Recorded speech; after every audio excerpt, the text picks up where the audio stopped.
Oi, gente! Hoje nós vamos falar sobre a epilepsia. A epilepsia é um distúrbio neurológico, acontece no cérebro, não é transmissível e é crônico. Tem características genéticas e é influenciada por fatores ambientais também. Acontece no cérebro descargas elétricas excessivas nos neurônios e essas descargas são desorganizadas. O cérebro do epiléptico ele não tem organização na transmissão do impulso nervoso de neurônio a neurônio como de uma pessoa normal. Como eu falei, ele é excessivamente ativado, as descargas são desorganizadas e é uma confusão total, levando às crises convulsivas que nós conhecemos. É importante falar que são muitos os fatores que podem levar a crises convulsivas. E o fato de você ter tido uma crise ou duas não necessariamente te faz um paciente epiléptico. Pessoas que usam drogas, que usam álcool em excesso, que se estressam muito, que costumam não dormir muito bem, têm a vida noturna muito agitada, que ficam submetidas a flashes luminosos intensos, são pessoas que podem ter convulsões, além da febre, que se não for tratada, principalmente em crianças, gera convulsões, que a gente chama de convulsões febris. Não necessariamente essas convulsões se tornarão epilepsia. Sabemos que essas convulsões febris na infância, elas não necessariamente vão fazer a criança se tornar um adulto epiléptico. Contudo, estudos apontam que essas crianças que têm muitas convulsões febris podem ter mais chance de desenvolver epilepsia do que adultos que nunca tiveram na infância. Portanto, se você tem um filho e ele tem febre recorrente, tem que dar o antitérmico imediatamente. A febre tem que ceder, porque é perigoso. Quando a crise acontece em uma determinada área do cérebro, a gente chama de crise focal. Quando ela acontece em várias áreas ao mesmo tempo, a gente chama de generalizada. As crises podem ter ou não consciência preservada, o que quer dizer que, com a consciência preservada, ela vê tudo o que está acontecendo no momento da crise. Isso angustia bastante a pessoa e até quem está observando. Quando ela não tem a consciência preservada, ela não lembra de nada depois que teve a crise.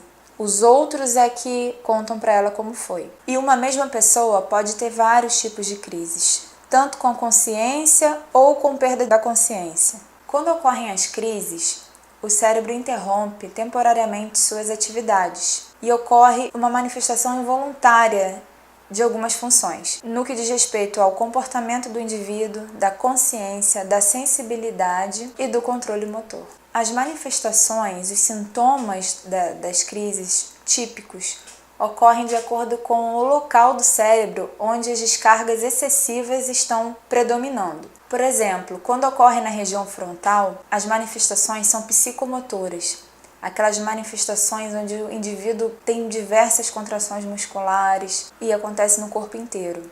É aquela que a gente está mais acostumado a ver no dia a dia.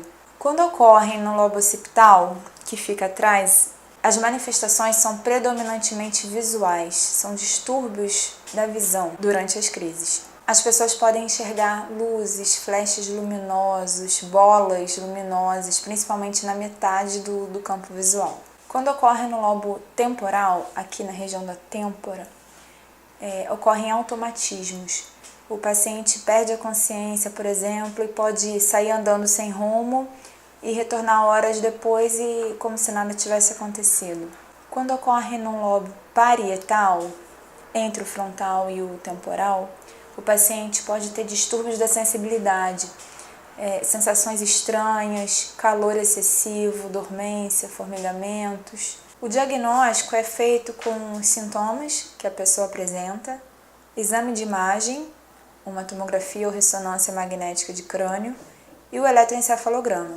Lembrando que em torno de 20% dos casos os exames vêm normais, não apresentando nenhum tipo de alteração. E ainda assim a pessoa possui as manifestações epilépticas. Além do tratamento medicamentoso, que é essencial que o paciente faça, às vezes com uma medicação só, às vezes com mais de uma, é importante ter alguns cuidados.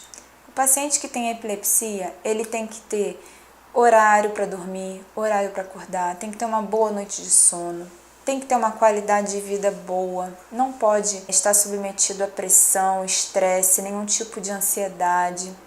Evitar estar em locais com luzes muito fortes, festas noturnas, sons altos, nada que possa vir a perturbar o funcionamento cerebral, porque isso pode vir a desencadear a crise, mesmo ele estando em tratamento regular. A atividade física e a alimentação são grandes aliados na ajuda do controle da crise, porque reduzem os níveis de ansiedade. É importante considerar aqui que, apesar de algumas pessoas com epilepsia fazerem a medicação correta, terem hábitos de vida saudáveis, elas vão continuar tendo crises. Essas pessoas merecem uma atenção especial.